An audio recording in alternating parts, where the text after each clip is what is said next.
सवाल है, जब व्यक्ति मरता है ना, जब एक व्यक्ति मरता है तो मरने के वक्त में वो कहाँ पाया जाता है? क्या वो मसीह में पाया जाता है? क्या वो उद्धारकर्ता यीशु मसीह में पाए जाकर मरता है, या यीशु मसीह विहीन होकर मरता है?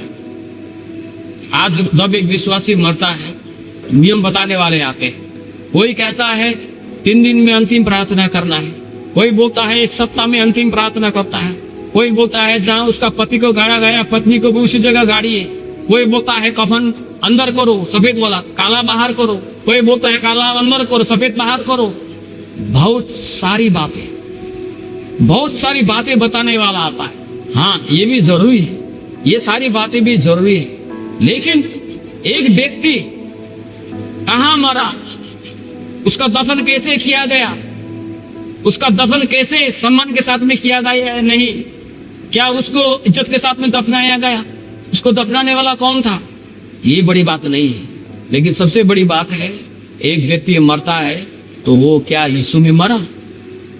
क्या उसका जीवन जब वो मरा यीशु में सुरक्षित था, यीशु में बचाया गया था? अगर वो यीशु में बचाए बिना मरता है तो वचन कहता है कि मरने के बाद उसे विश्राम नहीं है, क्योंकि प्रभु में मरने वाला ही विश्राम पाता है। प्रकाशित वाक्य 14:13, मसीह में मरने वाला ही विश्राम पाता है। मसीह में पाए बिना यदि किसी का मृत्यु हो जाता है तो मरने के बाद भी उसे चैन नहीं है, क्योंकि उसके लिए दूसरा मृत्यु राह देख रहा होता है, नरक की मृत्यु राह देख रहा होता। अगर आप सम्मान के साथ में मुझे दफनाए या अनादर के साथ में दफनाए, सम्मान के साथ में दफनाने से भी 2-3 बात करेगा, वाह फल्ला का दफन तो कितना अच्छा हुआ, कितने बड़े बड़े लोग आए थे, इतना फल्ला इतना महान प्रभु का दास आके उसको दफनाया। 2 दिन बात करेंगे, 2 दिन बात करेगा, उसके बाद सब भूल जाएगा। अगर अपमान होके भी मुझे दफनाया जाता है फिर भी लोग 2 दिन को बात करेगा, अरे फादर था, कम से कम इज्जत के साथ में दफना था। 2 दिन बात करेगा, उसके बाद वो भी भूल जाएगा। ये बड़ा बात नहीं है, लेकिन बड़ा बात है क्या जब मैं मरूंगा तो क्या मैं मसीह में होकर मरूंगा? क्या जब मैं मरूंगा तो मृत्यु के बाद में क्या मुझे विश्राम मिलेगा? ये बड़ी बात है। मूसा के जब मृत्यु हुआ, लेकिन एक बात पक्का है, मूसा प्रभु में मरा था। अगर मूसा प्रभु में नहीं मरा होता तो पहाड़ पर प्रभु यीशु को रूपांतरित जब हुआ था तो वहां पर मूसा और एलिया नहीं दिखाई देते। हम मरने के बाद में कहाँ दफनाते हैं? अपना गांव में ले जाके दफनाते हैं? कहाँ दफनाते हैं? किसके नजदीक में दफनाते हैं? कौन दफनाता है? किस प्रकार से दफनाया गया? ये बड़ी बात नहीं है, लेकिन बड़ी बात है क्या जब मैं मरूंगा तो क्या मैं मसीह में मरूंगा, क्या मैं प्रभु में मरूंगा, ताकि मैं विश्राम पाऊं। हालेलुया। इसलिए एक दिन हम सभी को मरना है। हमारे दिल में ये आकांक्षा होनी चाहिए, हमारे मन में ये चाह होनी चाहिए, हमारे मन में ये प्रार्थना होनी चाहिए, हे पिता जब मैं मरूं तो तुझ में पाए जाकर उनको, जब मैं मरूंगा पिता तो मैं तुझ विहीन होकर न मरूं, ताकि मैं मरने के बाद में दुख पाऊं, लेकिन जब मैं मरूं तो तुझ में पाया जा, तुझ में पाया। हालेलुया। ये बात जो है यीशु को पहली बार समझना था, आज हमको भी समझना है। एक दिन हमको भी मरना है, लेकिन मसीह विहीन होकर नहीं, मसीह में होकर मरना, ताकि मृत्यु के बाद में हमें विश्राम मिले, हमें जीवन मिले। ये बात प्रभु ने बोला, जो मुझ पर विश्वास करेगा वो मर भी जाए तो जीवित होगा। इसका मतलब है वो प्रभु में मरेगा तो प्रभु में जीवन भी पाएगा। जिस प्रकार से पानी बिना मछली जी नहीं सकती, उसी प्रकार से एक विश्वासी प्रभु के उपस्थिति के बिना, प्रभु के वचन के बिना, प्रभु की सेवा बिना वो ज्यादा दिन जीवित नहीं रहेगा। आत्मिक तौर से वो व्यक्ति मरा हुआ साबित हो। जो व्यक्ति प्रभु के साथ में नहीं रहता उन लोगों को गिनती नहीं है। जो लोग प्रभु को विश्वास नहीं किया है, जिनको वचन क्या है नहीं पता है, बाइबल क्या है पता नहीं है, पवित्र आत्मा क्या है वो नहीं पता है, उद्धार क्या है, क्रूस पर बलिदान होना क्या है, अन्य भाषा क्या है, परमेश्वर का दान वरदान क्या है, जिनको ये सारी बातें पता नहीं, उनके लिए तो वो वैसे ही मरा हुआ है। इसलिए प्रभु ने क्या बोला? प्रभु ने बोला मेरे पीछे बोले। तो उस व्यक्ति ने क्या बोला? ठीक है प्रभु, मैं आपके पीछे आऊंगा, लेकिन पहले मेरे पिता को दफन करने दीजिए, दफन करूंगा, उसके बाद मैं आपके पीछे आऊंगा। तो प्रभु ने क्या बोला वहां पर? मरे हुओं को अपने मुर्दे गाड़ने दे, परंतु तू मेरे पीछे हो ले। मरे हुओं को अपने मुर्दे गाड़ने दे, इसका मतलब है उसका पिताजी उस वक्त नहीं मरा, जिंदा था पिता, उसका पिता, लेकिन वह आत्मिक तौर से वो मरा हुआ।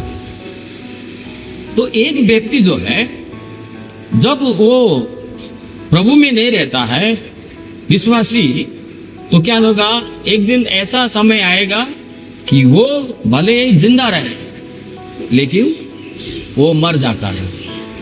प्रभु में होकर भी प्रभु में नहीं होगा। एक दिन वो आत्मिक रूप से पूरी तरह से वो मर जाता है। आज हम लोगों ने यहोशू की पुस्तक में 1 अध्याय का 5 से लेकर जो हम लोगों ने नीचे पाठ किए, यहोशू की पुस्तक मूसा के मृत्यु की कहानी के साथ शुरू होता है। परमेश्वर ने यहोशू से कहा, हे यहोशू, यौबान, हिम्मत कर, हौसला रख, मजबूत हो, क्योंकि मेरा दास मूसा मर गया है। अब तो हिम्मत रखते हुए, हौसला बांधते हुए तू मजबूत हो, और क्या कर, जो काम मूसा ने यहाँ तक किया था, अब तुझको आगे ले जाना है, अब तुझे आगे करना है। और इजरायलियों के साथ में जो बाचा मैंने बांधा था कि कनान देश में उन लोगों को दूंगा, वहां पहुंचाने का काम तू करेगा। इसलिए युवावान, मजबूत हो, बलवंत हो, और परमेश्वर की व्यवस्था पर दिन रात ध्यान करते रह। परमेश्वर के वचन को, व्यवस्था को जो मूसा ने दिया, उन व्यवस्था को दिन रात मनन करते रहा, और उस आज्ञा को पालन कर। वचन को मत भूलना, आगे पीछे दाएं भी इधर मोड़ने की कोशिश मत करना, लेकिन परमेश्वर के वचन अर्थात मेरा वचन को लिए हुए आगे बढ़ना, और अंत में तू ही सारे इजरायलियों को कनान देश में पहुंचाएगा, और तेरा काम जो है वह सफल होगा।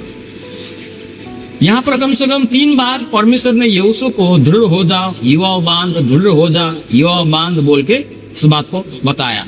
तो ये जो बातें हैं, वास्तव में यहोशू को परमेश्वर ने भले ही कहा हो, लेकिन आज हम में से हर एक जो यीशु मसीह में है, उन सारे लोगों के लिए भी आज हमारे लिए भी ये वचन है। तो यहाँ पर जिस प्रकार से परमेश्वर ने यहोशू को बताया मूसा की मृत्यु की बातें लेकर, उसी प्रकार से वो आज भी हमसे बातचीत करता है। मूसा के मृत्यु में यहोशू को कुछ बातों को सीखने की आवश्यकता था। यहोशू को मूसा की मृत्यु में छिपा हुआ संदेश को समझना था। ये जो पहली बात है, परमेश्वर ने जब यहोशू को बताया कि मेरा दास मूसा मर गया है, इसलिए अब हिम्मत रख, हौसला रख। मृत्यु एक ऐसा काटिया सत्य है जो हर मनुष्य के जीवन में एक न एक दिन हमको सामना करना पड़ता है, हमको सामना करना पड़ेगा। हम सभी को मरना है एक दिन। मैं हमेशा प्रभु से प्रार्थना करता हूँ, प्रभु जब मेरा मृत्यु के समय आए तो मैं तुझ में बना रहूं, मैं तुझ में पाया जाऊं। जब मैं मरूं, जब मेरा मरने का समय आएगा, उस वक्त मैं तुझ में पाया जाऊं। ये मेरा प्रभु से प्रार्थना है, ये मेरा प्रभु से प्रार्थना है। प्रकाशित वाक्य 14:13 में लिखा है, लिख, अब से जो प्रभु में मरते हैं वे लोग धन्य हैं, क्योंकि वे अपने परिश्रम से विश्राम पाएंगे। प्रिय विश्वासियों, सब लोग मरते हैं, मूसा भी मर गया। मूसा ने इतना बड़ा महान काम किया, इतना बड़ा चमत्कार किया, लाल समुद्र को 2 भाग करने वाला, चट्टान से पानी पिलाने वाला, स्वर्ग से रोटी खिलाने वाला, इतने महान प्रभु का दास भी क्या हुआ, मर गए, मर गए। चाहे वो जितना बड़ा अगमवक्ता क्यों ना हो, जितना बड़ा सुसमाचार प्रचारक क्यों ना हो, जितना बड़ा भविष्यवक्ता क्यों ना हो, जितना बड़ा चंगाई करने वाला व्यक्ति क्यों ना हो, दान वरदान से भरा हुआ आत्मा जीतने वाला ईसाई क्यों ना हो, हर व्यक्ति को एक दिन मृत्यु का सामना करना ही पड़ेगा।